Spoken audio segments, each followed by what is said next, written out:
వీటితో పాటు ధ్యానం చేయటం కూడా అవసరం.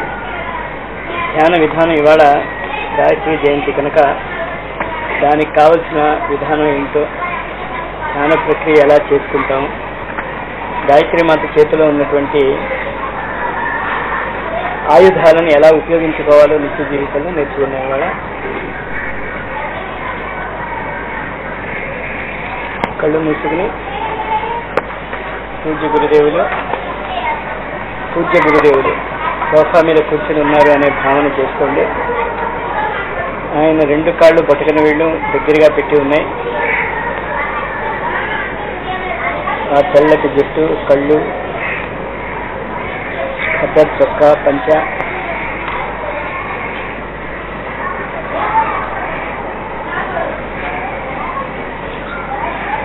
మనకి ఎదురకుండా కూర్చుని ఉన్నారు. మొత్తం మర్చిపోండి, ఇంకా ధ్యానంలో ఏ వస్తువు గురించి ధ్యానం చేస్తున్నామో అది తప్ప ఇంకా ఏమీ మన కంటి ముందు ఉండకూడదు. ఇంకో ఆలోచన రానివ్వకండి. చెప్తున్నది జాగ్రత్తగా వింటూ ఆచరణ చేయండి. గురువు యొక్క రెండు బొటకన వేళ్ల మీద మన శిరస్సు పెట్టి సాష్టాంగ ప్రణామం చేస్తున్నాం. మన ఆజ్ఞాచక్రము గురువు యొక్క రెండు అంగుష్టముల మీద, రెండు బొటకనముల మీద ఉంది. ఆ స్పర్శను అనుభవించండి. ఆ గురువు యొక్క కాలి గోరి యొక్క స్పర్శ మన రెండు కనుబొమ్మల మధ్య ప్రదేశంలో పడుతుంది. సాష్టాంగ నమస్కారం చేస్తున్నారు మీరు.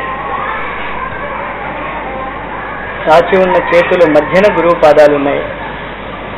చేతులు గురువు పాదాలు వెనకాతలకి నమస్కార ముద్రలో సాచి ఉంటాయి.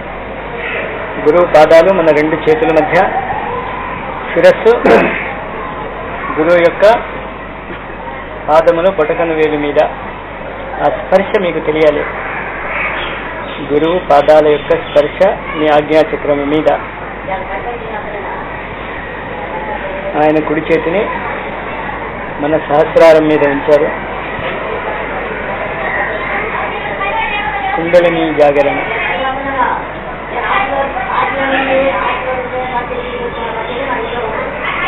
సహస్రారం నుంచి, గురువు పాదాల నుంచి, మన సహస్రారం నుంచి మెల్లిగా ఆజ్ఞ, విశుద్ధి, అనాహతము. మీరు దండవత్ పడుకునున్నారు.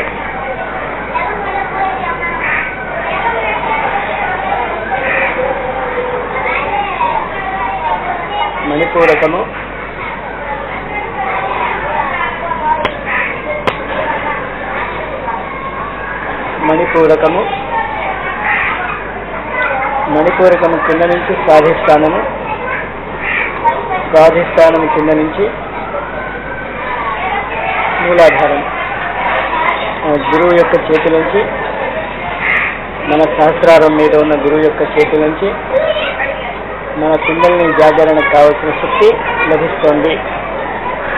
మూలాధారం వరకు ప్రసరించినటువంటి ఆ శక్తి మళ్ళా పైకి ఆజ్ఞ వరకు, ఆజ్ఞ నుంచి మూలాధారం వరకు మనం అలాగే పడుకుని ఉన్నాం. గురువు యొక్క శక్తి మన కుండలిని జాగరణ చేస్తోంది. దీని ద్వారా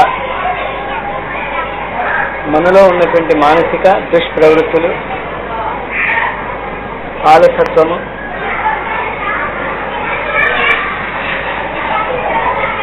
పోస్ట్ పోన్ చేసే గుణము, వదులుకుంటున్నాం, పోతుంది. పూర్తి ప్రేరణ లభిస్తున్నాయి. ఆ ఉత్సాహము, డూ ఆర్ డై అనే కార్యదక్షత మనలో ప్రవేశిస్తుంది. ఏ సాధనలో అయినా ఆ స్పిరిట్ ఉంటే తప్ప ఆ సాధన యొక్క పరమార్థత రాదు. చేసి సాధన యొక్క ఫలితాలను పొంది తీరుతాను అనేటువంటి శక్తి గురువిస్తాడు. ఆ ఉత్సాహము గురువిస్తాడు. ఆ ప్రేరణ గురువిస్తాడు.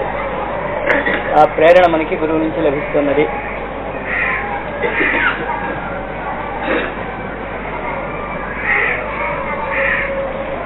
గురువు దగ్గర ప్రేరణ తీసుకుని లేచి కూర్చుని గంగా నదీ ప్రవాహము మన ఎడం వైపు నుంచి కుడివైపుకి ప్రవహిస్తోంది. గంగా నదీ ప్రవాహము ఆ ప్రవాహంలో స్నానం చేస్తున్నాము. శరీరాన్ని స్నానం చేస్తే ఎలా శరీరంలోని కషాయ కల్మషాలు దూరం అవుతాయో, మన సూక్ష్మ కారణ శరీరాలలోని ప్రవృత్తులన్నీ కూడా పరిశుద్ధమవుతున్నాయి, స్వచ్ఛతను పొందుతున్నాయి. మన సూక్ష్మ శరీరము మన శరీరానికి సుమారు 6 అంగుళాల దూరంలో ఈ శరీర ఆకృతిలాగే ఉంటుంది. అది జ్ఞాన గంగలో, భౌతిక గంగా నది స్నానం ఎలాగ మన మాలిన్యాలను పాపాలను కడిగి వేస్తుందో, జ్ఞాన గంగ నా పాపాలను, నా దుష్ప్రవృత్తులను, అనేక జన్మల సంచితమైనటువంటి ప్రారబ్ధ కర్మను పూర్తిగా తుడిచివేస్తున్న భావన చేసుకోండి. సముద్రపు అలలు మీకు తగులితే ఎలాగా మీ శరీరం కదులుతుందో, అదే విధంగా మీ సూక్ష్మ శరీరంలో ఉన్నటువంటి కుసంస్కారాలు, అనేక జన్మ సంచిత ప్రారబ్ధ కర్మ పోయి నూతన కర్మ, దిగ్విజయాత్ర చేయగలిగేటటువంటి కర్మ, గురువుకి అత్యంత ప్రీతిపాత్రమైనటువంటి కర్మ మన సూక్ష్మ శరీరంలో, కారణ శరీరంలో ప్రవేశిస్తున్నటువంటి భావన. పవిత్రత, పవిత్రత, సంపూర్ణ పవిత్రత, మనోవాక్కాయ కర్మలలో పవిత్రత ఆపాదించుకుంటున్నాం. జ్ఞానగంగలో స్నానం చేసిన తర్వాత ఒడ్డు మీదకి వచ్చి కూర్చున్నాం. గంగ మధ్యలో 4 శిలల మీద 4 వేదమూర్తులైనటువంటి కాలభైరవ స్వరూపాలు.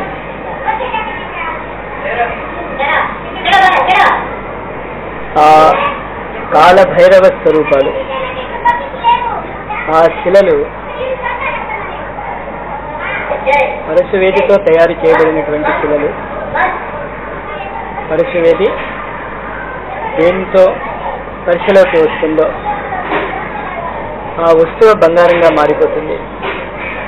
అదేవిధంగా మన స్పర్శలో, మన కాంటాక్ట్లోకి వచ్చిన వారందరూ కూడా మన ప్రేమతత్వంలో మునిగిపోయి మనకి అత్యంత ప్రీతిపాత్రులుగా మారుతున్నారు.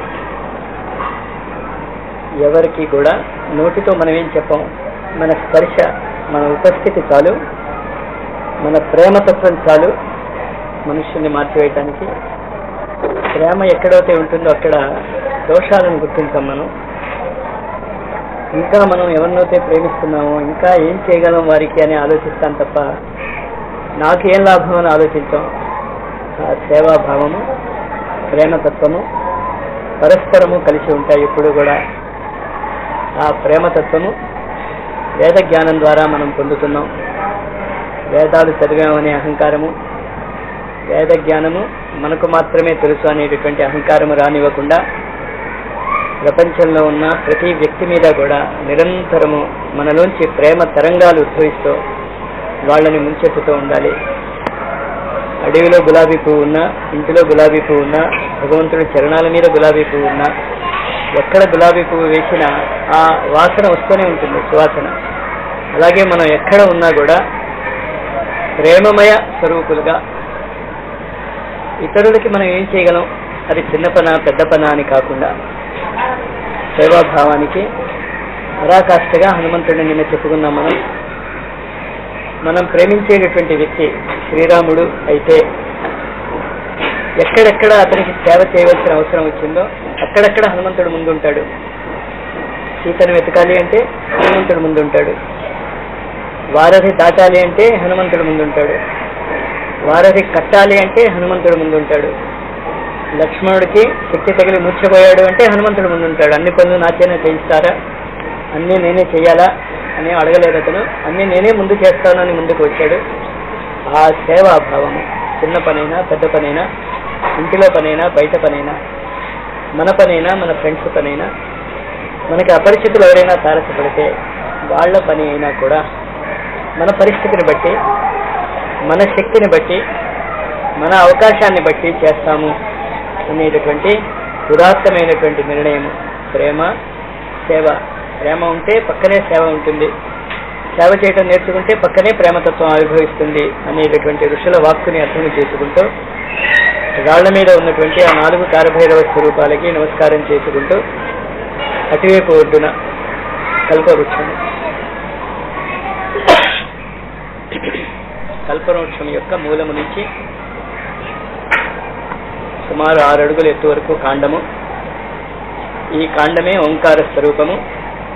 భారతీయ సంస్కృతి అనే వృక్షానికి కాండము ఓంకారము. ఈ ఓంకారము 3 కాండములుగా మారుతుంది. పైన భూర్ భువః స్వః. భూర్ కర్మయోగము, భువః భక్తి యోగము, స్వః జ్ఞానయోగము.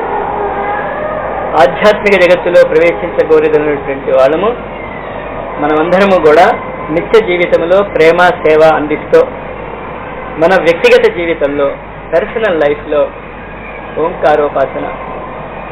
ఓంకారోపాసన అంటే జాగ్రత్త, స్వప్న, సుషుప్తి అవస్థలను గుర్తించాలి. మనం ఎలా గుర్తిస్తాం? జాగ్రత్త అవస్థలో కర్మయోగము, మెలకువగా ఉన్నప్పుడు పని పని పని, వర్క్ ఇస్ వర్షిప్.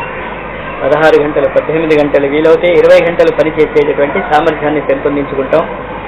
నిరంతరము ఏదో ఒక పనికి వచ్చే పని చేస్తాం. మనకైనా పనికి రావాలి, ఇతరులకైనా పనికి రావాలి. మనం చేసేటటువంటి పని మన కోసం జ్ఞాన సముపార్జన, ఇతరుల కోసము మనకున్న జ్ఞానంతో సేవ చేసేటటువంటి అవకాశాన్ని కల్పించుకోవటం కర్మయోగము.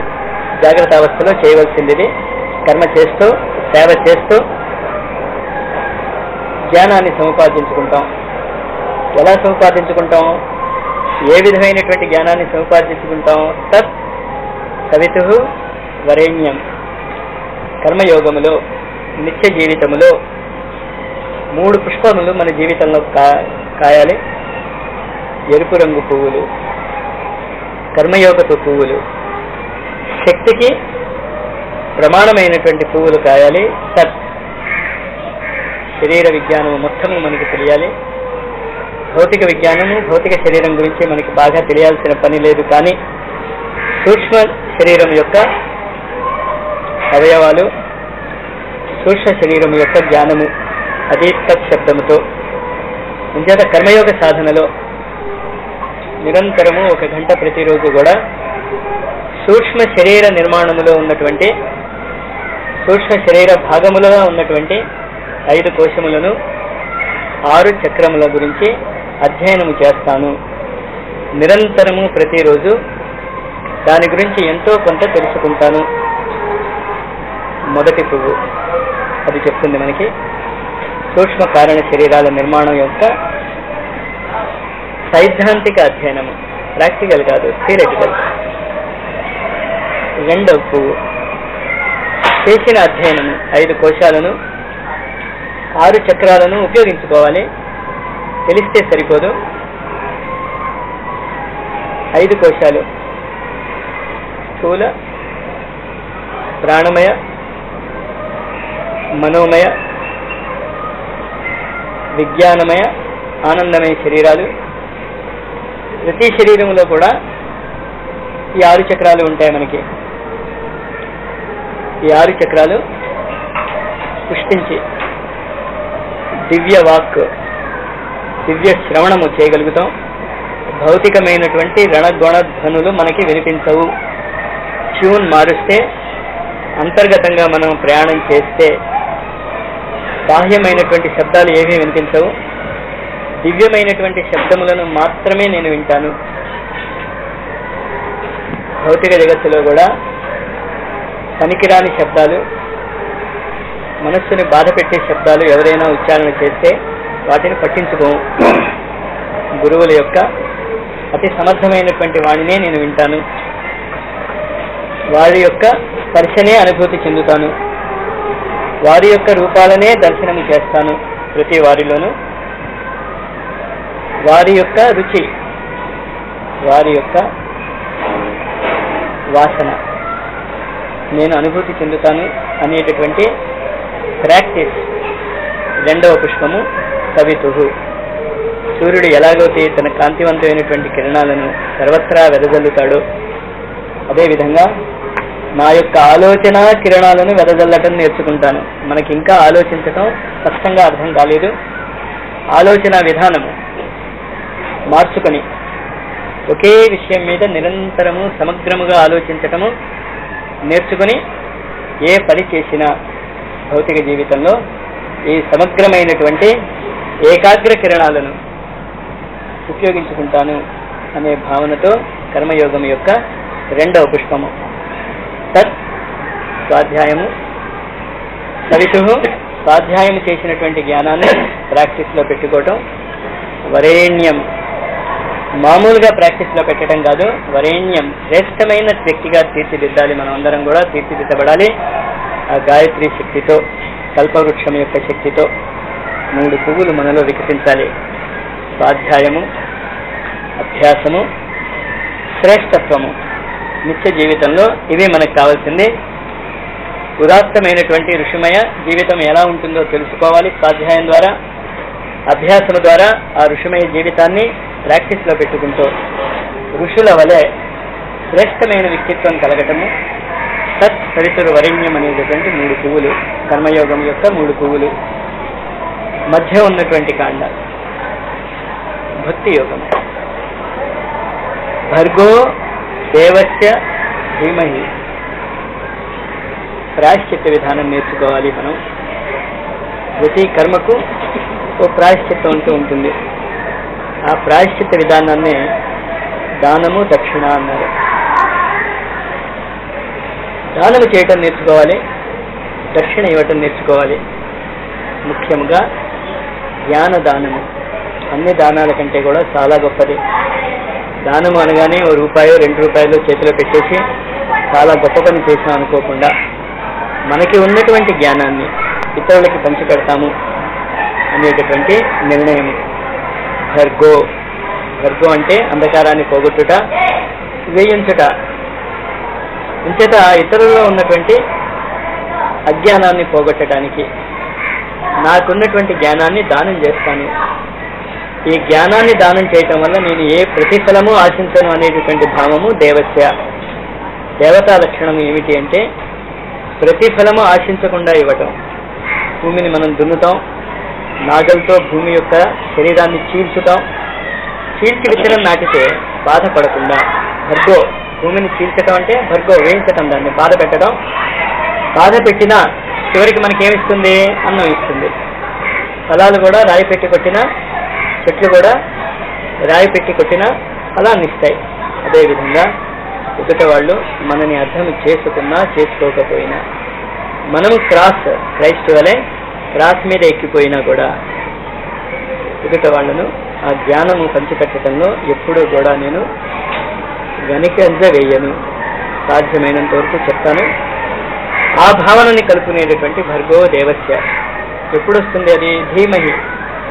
మనలో ధారణాశక్తి పెరిగితే ప్రతి పని చేస్తున్నప్పుడు సంపూర్ణమైనటువంటి ఒక జ్ఞానము అంశ మన మనసులో ధారణ చేస్తూ ఉంటాం.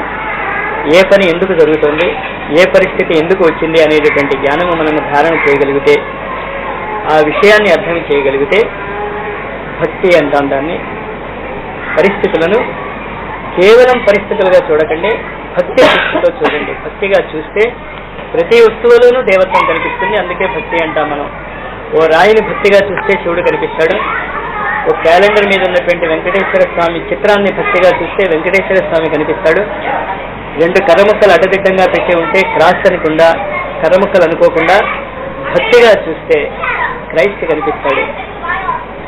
తూర్పు దిక్కుగాను ఎటు దిక్కుగాను భక్తిగా చూస్తే సంపూర్ణ భగవద్వంశ కనిపిస్తూ ఉంటుంది. భర్గో దేవస్య ధీమహి. ఇది ధారణ చేయండి. ప్రతి వస్తువుని, ప్రతి ఇంద్రియాన్ని, ప్రతి పరిస్థితిని భక్తిగా చూడటం నేర్చుకోండి. ఇది ధారణ చేసుకోండి భక్తిని. ఇది 2వ కాండ సువాహ భక్తి యోగము. 3 పువ్వులు భక్తి యోగంలో ఉన్నాయి. మొట్టమొదటి పువ్వు జ్ఞానదానము, 2వ పువ్వు జ్ఞానదానము చేసినా ఏమీ ఆశించకపోవటం, 3వ పువ్వు ప్రతి పరిస్థితిని కూడా ఆ కరుణామయ స్వరూపమైనటువంటి ఆ పరమేశ్వరుడు మనకి అందించినటువంటి పరిస్థితి. భక్తిగా చూడండి, వచ్చిన సుఖాన్నైనా భక్తిగా చూడండి, వచ్చిన కష్టాన్నైనా భక్తిగా చూడండి. దీన్ని ధారణ చేయండి. భర్గో దేవస్య ధీమహి ధారణ చేస్తున్నాను. కర్మయోగం అయింది, భక్తి యోగం అయింది. కర్మయోగంలో స్వాధ్యాయము, అభ్యాసము, శ్రేష్టత్వము. భక్తి యోగంలో జ్ఞానదానము, జ్ఞానదానం చేసిన తర్వాత ఫలితము ఆపేక్షించకుండా ఉండటం, ప్రతి పరిస్థితిని కూడా భక్తిమయ దృష్టితో చూడటము. స్వహ జ్ఞానయోగము. ధియో యోనః ప్రచోదయాత్. ధియో మనందరి సమ్మళిత ఆలోచన శక్తి, ఏకాగ్రత, మనస్సులో వచ్చేటటువంటి ఆలోచనలో క్రమబద్ధత ఏర్పరచుకుంటూ యోనః అందరము ప్రచోదయాత్ సన్మార్గం వైపు వెళ్ళుదము కాక అనేటటువంటి జ్ఞానయోగము. ఆలోచనలో చేసే మార్పు, సమ్మళితమైనటువంటి ఆలోచనలోని మార్పు అద్భుతాలను సాధిస్తుంది. సమ్మళితంగా నిర్ణీత కార్యక్రమ ప్రకారము 3 నెలల లక్ష్యాన్ని మనసులో ఉంచుకుంటూ మనమందరము కూడా కలిసి ధియో మన ఆలోచన తరంగాలన్నీ కూడా కలిసి ఒక మహాసముద్రముగా పెను తుఫానుగా మారి మనందరినీ కూడా ఇప్పుడున్న స్థాయి కంటే కూడా ఉచ్చమైనటువంటి స్థాయి వైపుకు వెళ్ళగలిగేటటువంటి జ్ఞాన మార్గము మనము తెలుసుకుని కల్పవృక్షము ద్వారా, ఈ మొత్తము కల్పవృక్షము ద్వారా ఈ నేర్చుకున్న 9 పువ్వులు కూడా 9 రత్నాలు, నవరత్నాలు లాంటి ఆదర్శాలు, వీటిని ఆచరణలో పెట్టుకుంటే కల్పవృక్షమే ఇది. మీరు ఏ విధమైనటువంటి కోరికలు కోరుకుంటారో ఆ విధమైనటువంటి కల్పవృక్షం యొక్క ఛాయలో మనకు లభిస్తూ కామధేను 4 శిలల మీద కాలభైరవ స్వరూపాలు, ప్రేమతత్వము, ఒడ్డున కల్పవృక్షము ఛాయ, తపస్సు చేసేటటువంటి లక్షణము. తపస్సు వల్ల సాధించలేనిది, పొందలేనిది ఏదీ లేదు కనుక అక్కడ నుంచి కామధేనువుకు వస్తాం. అమృతము, కామధేను యొక్క పాలు తాగితే అమృతత్వం లభిస్తుంది. శరీరంలో ఉన్నటువంటి నేను అజరము, అవినాశి అయినటువంటి ఆత్మను, దీనిని గుర్తుంచుకుంటాను. దీనిని గుర్తుంచుకోవటానికి 4 సంయమాలను నేను పాటిస్తాను జీవితంలో. ఆ 4 సంయమాలు మనకి 4 కాళ్ళ లాంటివి. ఏ విధంగా అయితే కామధేనువు 4 కాళ్ళ మీద నుంచుని ఉంటుందో, ధర్మము, ఋషిమయ జీవితము కూడా 4 కాళ్ళ మీద నుంచుని ఉంటుంది. కామధేనువు యొక్క 4 కాళ్ళ మీద. ఆ 4 సమయ సంయమనము, సమయాన్ని సద్వినియోగం పరచుకోవటం. క్యాంపుకి వచ్చాము, క్యాంపులో ఉన్నాము, క్యాంపులో ఉన్నటువంటి ప్రతి నిమిషాన్ని సద్వినియోగం పరచుకోవడానికి ప్రయత్నం చేయండి. ఇంతమంది ఒకే భావనతో కలిసి వచ్చి కూర్చుని కూడా మామూలు విషయాలు మాట్లాడుకోకుండా ఆ సమయాన్ని సద్వినియోగం చేసుకునేటటువంటి విధానము నేర్చుకుని వెళ్దాం. ఇంటి దగ్గర కూడా సమయ సంయమనము అమృతత్వానికి మొట్టమొదటి మెట్టు. సమయ సంయమనము తర్వాత 2వ మెట్టు ఇంద్రియ సంయమనము.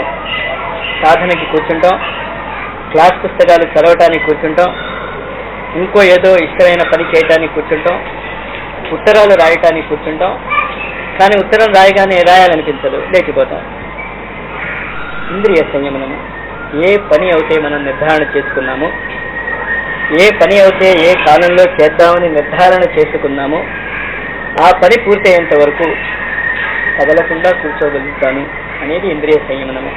అన్ని ఇంద్రియాలలోకి కూడా చాలా మందికి ఇబ్బంది పెట్టేది నాలిక. అనేశాక అనకూడదు అనుకుంటాం మాటని, తినకూడదు అనుకుంటూ తినేస్తాం. ఈ 2 కనుక మనం సంయమనంలో ఉంచుకుంటే, అలాగే అన్ని ఇంద్రియాలకి ఆపాదించుకోండి. ఇది మనకి 2వ కాలు ఆధ్యాత్మిక జీవితంలో ప్రవేశించటానికి, అమృతత్వ స్థాయికి ఎదగటానికి 2వ కాలు సమయ, ఇంద్రియ, ఆలోచన, అర్ధ సంయమనాలు. 4 సంయమనాలు. సమయాన్ని వృధా కానీయము, ఇంద్రియాల శక్తిని వృధాగా ఉపయోగించము, ఆలోచనలు వృధాగా ఆలోచించము, డబ్బును వృధాగా ఖర్చు పెట్టము. దీని తర్వాత వచ్చేటటువంటి లక్షణాలలో ఆధారశిలలో ప్రతిరోజు కొత్త జన్మ, ప్రతిరోజు కృత్యమృత్యు అనేటటువంటి సూత్రాన్ని పూర్తిగా పాటించటం నేర్చుకోండి. అప్పుడు కానీ అమృతత్వం వైపు వెళ్ళలేను. ఆ కామధేను బొమ్మ చూస్తే సరిపోదు, ఆ కామధేను యొక్క ఈ అర్థాన్ని అర్థం చేసుకోవాలి మీరు.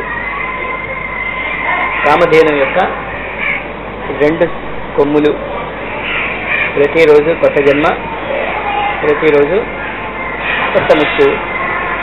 4 కాళ్ళు అర్థమయ్యాయి కదా. సమయ సంయమనము, ఇంద్రియ సంయమనము, ఆలోచనల సంయమనము, అర్థ సంయమనము. ఈ 4 ఉంటేనే ఆధ్యాత్మిక జగత్తులో ప్రవేశము. కానీ ఈ 4 ఉన్నాక 2 కొమ్ములు ఉండాలి మన దగ్గర. ఆ 2 కొమ్ములు ప్రతిరోజు కొత్త జన్మ, ప్రతిరోజు కొత్త మృత్యువు. ప్రతిరోజు పుడుతున్నాం, ప్రతిరోజు చనిపోతున్నాం. ప్రతిరోజు కూడా ఇంకా ఇవాళే ఆఖరి రోజు మంది చేయదలుచుకున్న మంచి పనులన్నీ, నేర్చుకోవాల్సినవన్నీ కూడా తొందరగా నేర్చేసుకుందాం. అనవసరమైనటువంటి వ్యర్థమైనటువంటి విధానాలలో జీవితాన్ని వృధా కానీయము.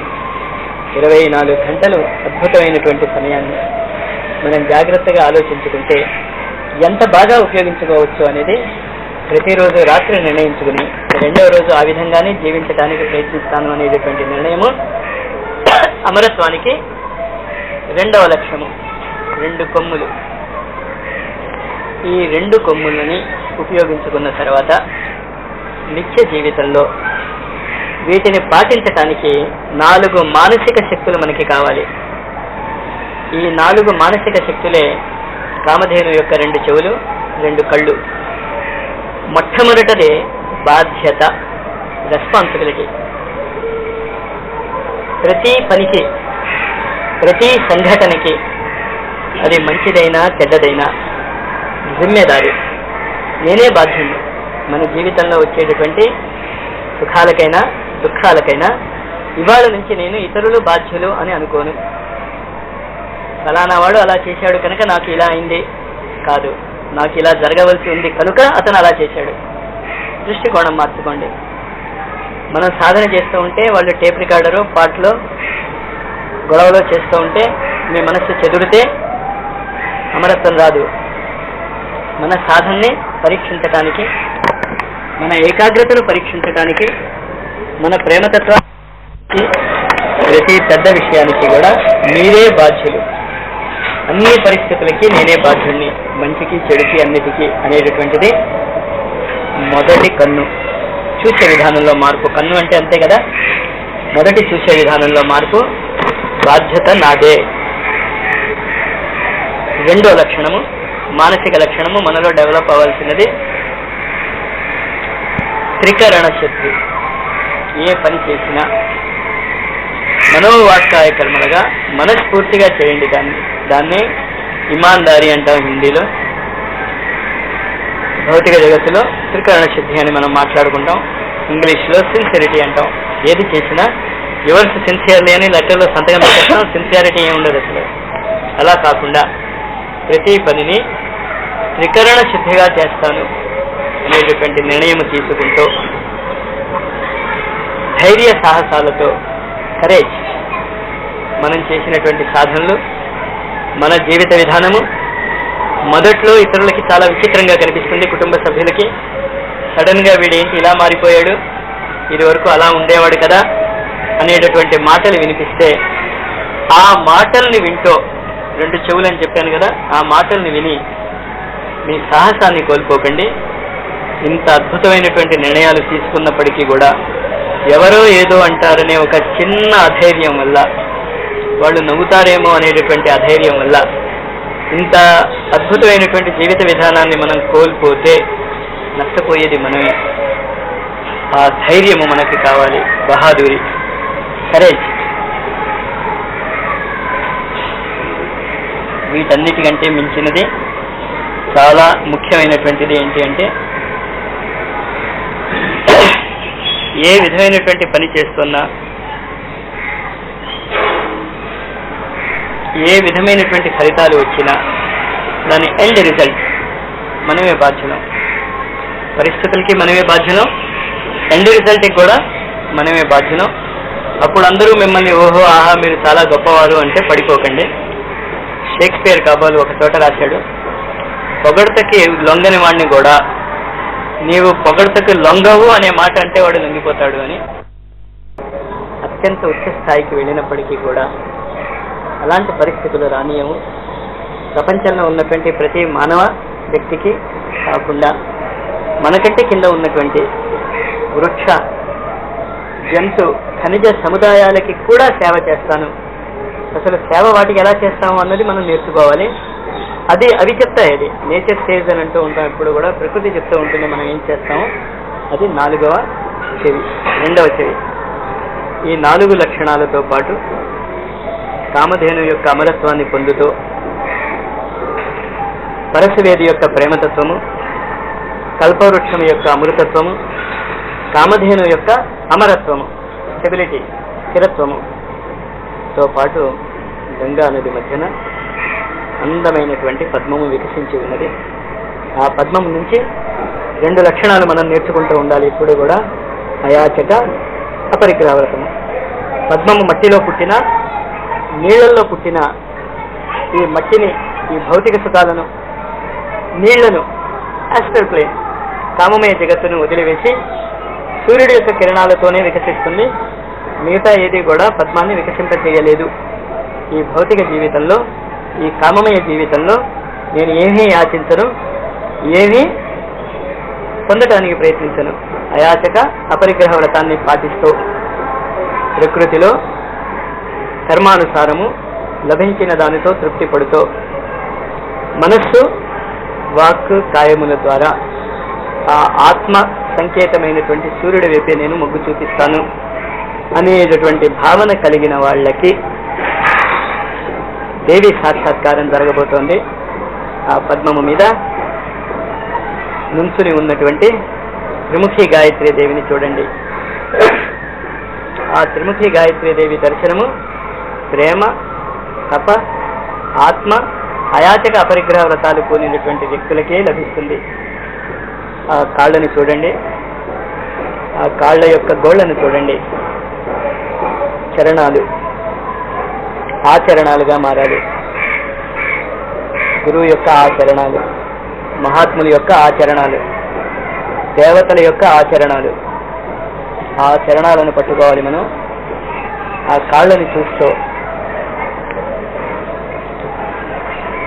త్రిముఖి గాయత్రి సాధకుల యొక్క ఆచరణ ఎలా ఉండాలో ఆలోచించుకోండి. ఆ స్వరూపంలోనే ఆచరణం తెలుస్తుంది. నాభి చక్రము మెల్లిగా చరణముల నుంచి వడ్డానం వరకు వెళ్ళండి. మన మణిపూరక చక్రము, మణిపూరక చక్రములో 5 దళాలు కుడివైపు, 5 దళాలు ఎడమవైపు ఉంటాయి. మన ఆచరణ 5 కర్మేంద్రియాలు, 5 జ్ఞానేంద్రియాల మీద ఆధారపడి ఉంటుంది. ఆ ఆచరణకు కావలసినటువంటి ఇంద్రియ సామర్థ్యాన్ని మనం పెంచుకోవాలి. 3 గంటల సేపు నిటారుగా కూర్చోగలగటం నేర్చుకోవాలి. స్థూల శరీరాన్ని ఉపయోగించుకోవటం. మనస్సు అనేటటువంటి అగ్నితత్వాన్ని నిరంతరము ఏకాగ్రతంగా ఒకే చోట మనం కావలసినంతసేపు నిలపగలిగేటటువంటి ఆచరణ నేర్చుకోవాలి. ఇలాగ 5 జ్ఞానేంద్రియాలు, 5 కర్మేంద్రియాల యొక్క పరస్పర సంబంధము. ఆకాశతత్వానికి వాక్ కర్మేంద్రియమవుతే చెవులు జ్ఞానేంద్రియము. జ్ఞానేంద్రియం అంటే రిసీవింగ్ స్టేషన్, కర్మేంద్రియము అంటే బ్రాడ్కాస్టింగ్ స్టేషన్. చెవుల ద్వారా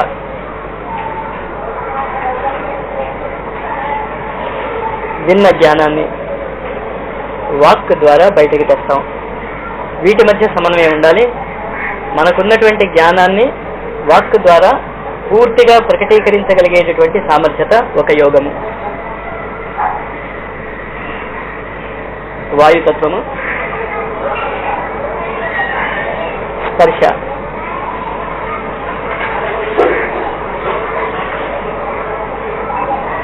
జ్ఞానేంద్రియము. చేతులు వాయువు యొక్క కర్మేంద్రియాలు. చేతలు ఎలా ఉంటాయి, మన స్పర్శ ఎలా ఉంటుందో చేతలు ఎలా ఉంటాయో వాటి మధ్య సమన్వయం. అగ్ని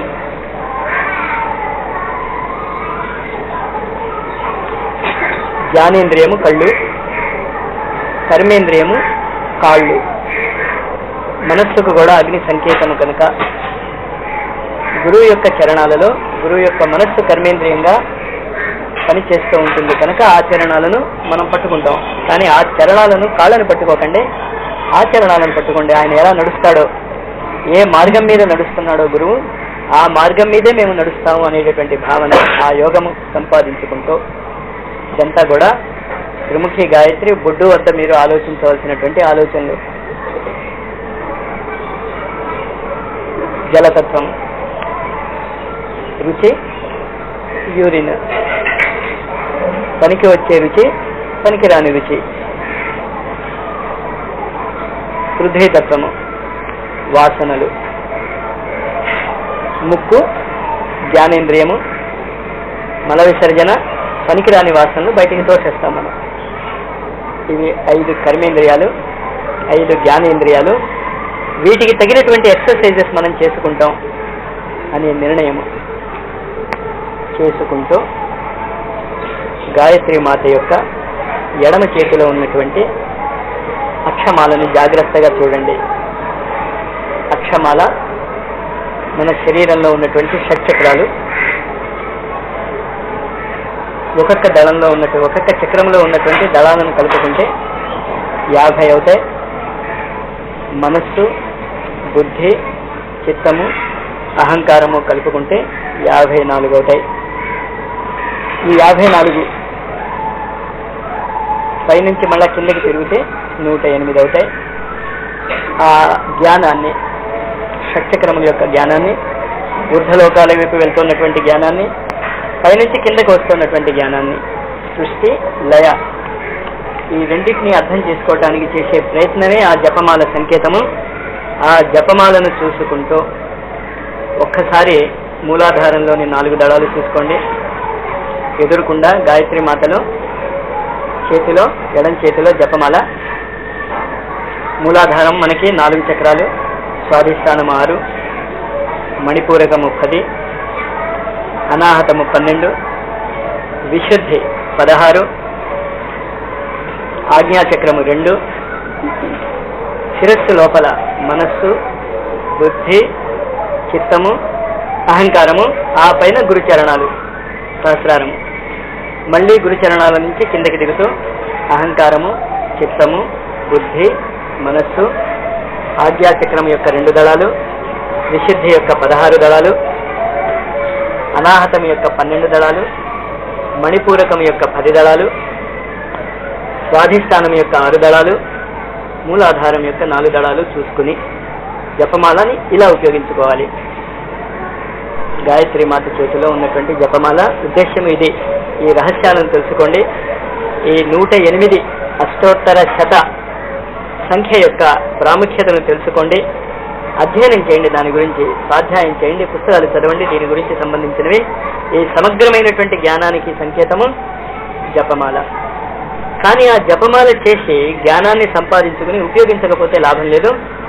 దాన్ని ఉపయోగించుకోవటానికి డమరు, పైనే ఉండే డమరు, పాణిని యొక్క లఘు సిద్ధాంత కౌముదిలో 14 శబ్దాలు డమరుతో ఉత్పత్తి అయ్యాయి అని చెప్తాడు. ఐ ఉన్, రేల్ రుక్, ఇలాగే చివరికి హయవరట్ అనేటటువంటి శబ్దాలు 14 వస్తాయి. ఈ 14 శబ్దాలు కూడా 5 కోశాలు, 6 చక్రాలు, 3 గ్రంథులు. వీటి గురించి ఉపయోగించుకోవాలి. వీటిని 5 కోశాల గురించి తెలుసుకునే లాభం లేదు, 6 చక్రాల గురించి విని లాభం లేదు, 3 గ్రంథుల గురించి తెలుసుకునే లాభం లేదు. డమరు ఉత్సాహానికి ప్రతీక, శివుడి నాట్యానికి ప్రతీక. ఆనందంతో నాట్యము చేయగలగాలి. వేళ్ల మీద అన్ని నర్తిస్తూ ఉంటాయని చెప్తూ ఉంటాం ఒక విషయాన్ని బాగా అవగాహన చేసుకుంటే. అలాగే ఈ 5 కోశాలు, 6 చక్రాలు, 3 గ్రంథుల్ని కూడా ఈ చతుర్దశ భువనాలు వీటి పేర్లు 6 + 5 11 + 3 14. ఈ 14 లోకాలలోనూ కూడా ఈ అక్షమాల 108 దళాలను నేను ఉపయోగించుకునేటటువంటి సామర్థ్యాన్ని పెంచుకుంటాను. ఎడమ చెయ్యి అంతా కూడా గ్రహించేది, స్వీకరించేది, జ్ఞాన సముపార్జనకు చిహ్నము. ఈ డమరు దానికి చిహ్నము. ఆ విధంగా మీరు ప్రయత్నాలు చేస్తే నిత్య జీవితంలో అప్పుడు త్రిముఖి సాధకులు అవుతారు. బొమ్మని చూస్తే లాభం లేదు, బొమ్మతో ఈ ప్రేరణ నిత్యము 10 నిమిషాల పాటు 15 నిమిషాల పాటు పొందుతూ ఉండాలి.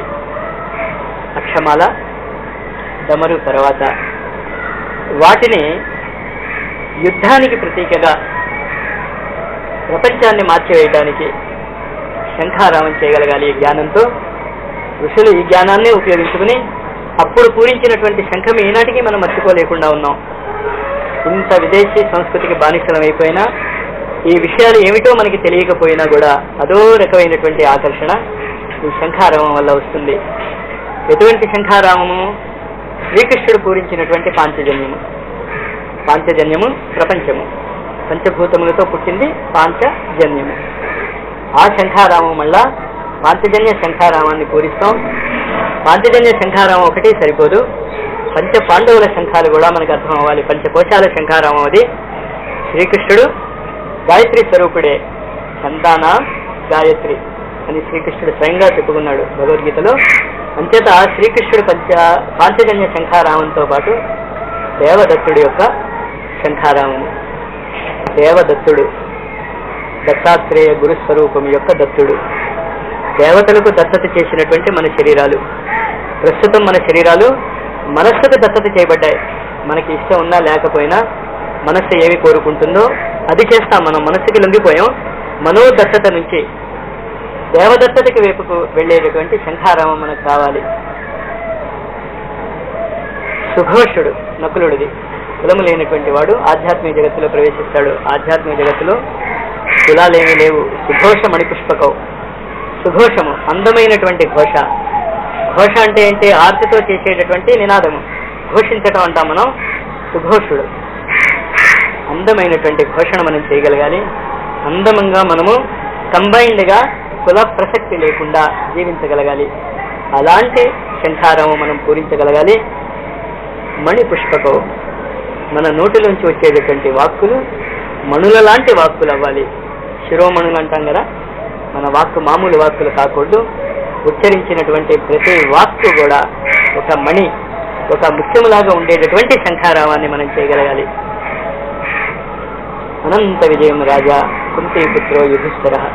చివరి శంఖారామము అనంతాన్ని కూడా మేము గెలుస్తాము అనేటటువంటి సామర్థ్యం, డెడికేషన్ నేర్చుకోవాలి మనం.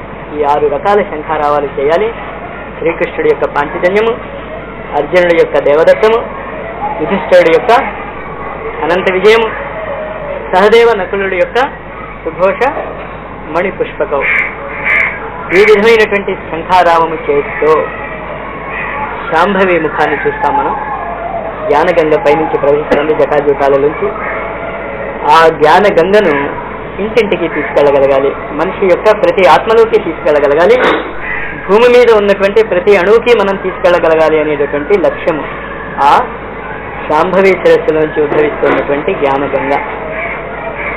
ఈ జ్ఞానగంగ ఏమని చెప్తోంది? ఎప్పుడు జ్ఞానగంగ మనకి ప్రవహిస్తుంది? అర్ధనారీశ్వర తత్వము అర్థమవుతే ప్రాణ అపాన వాయువుల మధ్య, ఇడ పింగళ నాడుల మధ్య సమన్వయం కుదిరితే సుషుమ్నగా మారుతుంది. అది సుషుమ్న అంటే చాలా అందంగా ఉన్నది అని. సమన్వయం ఎప్పుడైతే కుదురుతుందో ఆ అర్ధనారీశ్వర తత్వాన్ని, ఆ శాంభవి శక్తిని ఎప్పుడైతే మనం అర్థం చేసుకుంటామో ఆ జ్ఞానగంగ యొక్క సుషుమ్న చాలా అందంగా ఆ సుషుమ్న నాడిలో ప్రవహిస్తుంది. ఆ ప్రవాహాన్ని అందరికీ అందజేస్తాము అనేటటువంటి భావన శాంభవి శక్తి. ఆ శాంభవి శక్తి నుంచి వైష్ణవి శక్తి అందజేసాం. సరే, మీటింగ్ వేసుకున్నాం, ఇలా చేద్దాం అనుకున్నాం, ఆ జ్ఞానగంగ ప్రవహించింది. దాన్ని పరిపాలించగలగాలి, దాన్ని పోషించగలగాలి, దాన్ని పెంచగలగాలి, దాన్ని అభివృద్ధిలోకి తీసుకురాగలగాలి. కల్పవృక్షాలు, కలుప ముక్కలు, పనికిరాని మొక్కలు ఏవైనా ఉంటే దాన్ని పెకిలించవేయగలగాలి. ఆ వైష్ణవి శక్తి పనికిరాని వాటిని పెకిలించవచ్చు. రాక్షస ప్రవృత్తులను నాశనము చేసి దైవీ ప్రవృత్తులకు ఎప్పుడూ సహాయపడేటటువంటి సతన మనలో ఉండాలి. ఎక్కడ దేవత్వము కనిపిస్తుందో, ఎక్కడ మంచితనము కనిపిస్తుందో వాళ్ళు ఎవరు అనేటటువంటి ప్రసక్తి లేకుండా ఆ వైష్ణవి శక్తి, పరిపోషక శక్తిని నేను పెంచుకుంటాను. వాళ్ళకు కావలసినటువంటి ఉత్సాహాన్ని ఇస్తాను. ఎప్పుడెప్పుడు ఆశ్చర్య ప్రవృత్తుల చేతులలో దేవతా శక్తులు నిరుత్సాహపడతాయో అప్పుడప్పుడు విష్ణువు దగ్గరికి వెళ్తాయి, మళ్ళీ ఉత్సాహాన్ని పొందుకుంటాయి. అక్కడి నుంచి ఆ ఉత్సాహాన్ని పొందుకుని మళ్ళీ ఆశ్చర్య శక్తుల మీద ఆక్రమణ చేసి ఆశ్చర్య శక్తుల్ని గెలుస్తూ ఉంటాయి. మొట్టమొదటి ఆశ్చర్య శక్తులు మనల్ని నిరుత్సాహపరిచిన మన శరీరంలో ఉన్న ఆశ్చర్య శక్తులు కావచ్చు, మన కుటుంబంలో ఉన్నటువంటి ఆశ్చర్య శక్తులు కావచ్చు, మన చుట్టుపక్కల ఉన్నటువంటి సమాజంలో ఉన్నటువంటి ఆశ్చర్య శక్తులు కావచ్చు, వాటన్నిటినీ కూడా ఆ వైష్ణవి శక్తితో, పరిపాలనా శక్తితో, పోషక సామర్థ్యంతో ఎదురించుతాము అనే నిర్ణయం తీసుకుంటూ బ్రాహ్మీ శక్తి. If I become an education minister అనకుండా, నాకు శక్తి లేదు కనుక, నాకు చేతిలో అథారిటీ లేదు కనుక నేనేం చేస్తాను అనకుండా, ఉన్న పరిస్థితులనే క్రియేటివ్గా సృజనాత్మకంగా మలుచుకునేటటువంటి సామర్థ్యాన్ని అభివృద్ధి చేసుకుంటాను.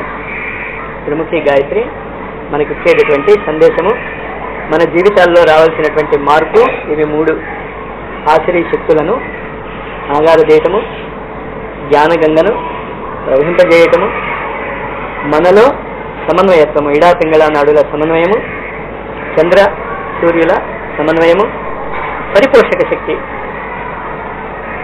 ఆర్గనైజింగ్ ఎబిలిటీ,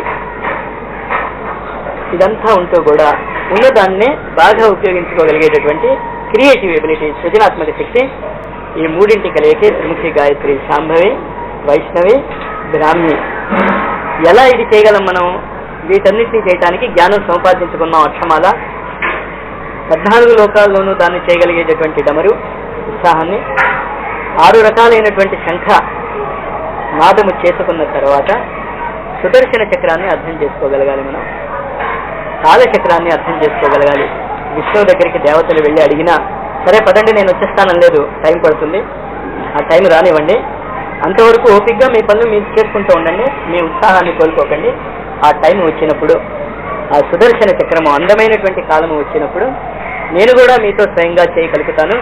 ఈ 4 సంవత్సరాలు కూడా ఈ సుదర్శన చక్రము పనిచేసేటటువంటి కాలమే అని 5000 సంవత్సరాల కిందటి నుంచి కూడా ఈ విషయాన్ని తెలిసి ఉన్నటువంటి మహాత్ములు చెప్తున్నారు. కనుక ఈ సుదర్శన చక్రాన్ని ఉపయోగించుకుందాం.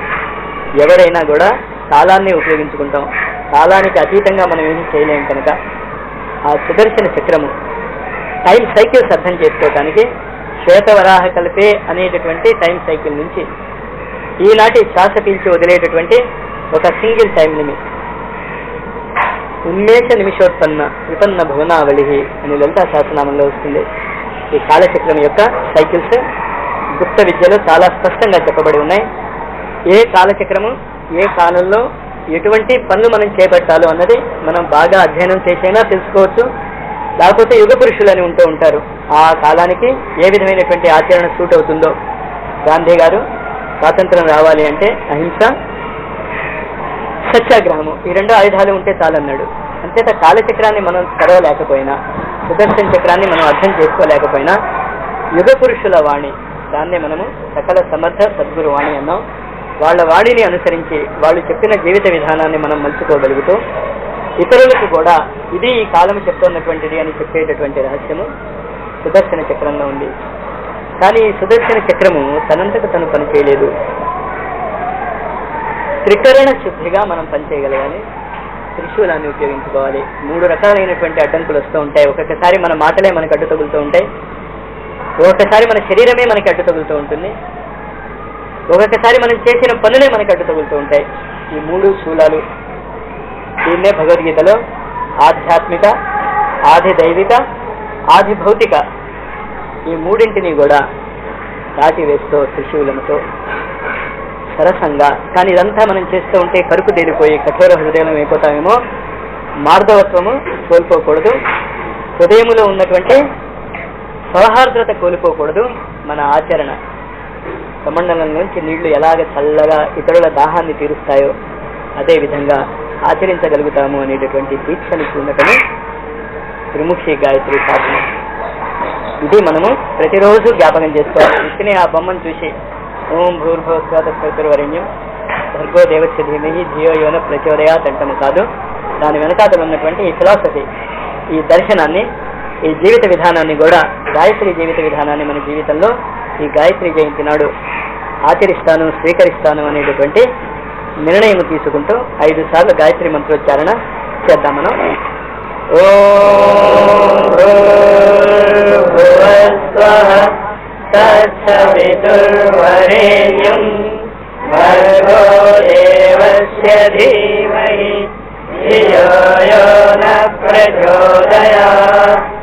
ఓం భూర్భువస్వః తత్సవితుర్వరేణ్యం భర్గో దేవస్య ధీమహి ధియో యో న ప్రచోదయాత్. ఓం భూర్భువస్వః తత్సవితుర్వరేణ్యం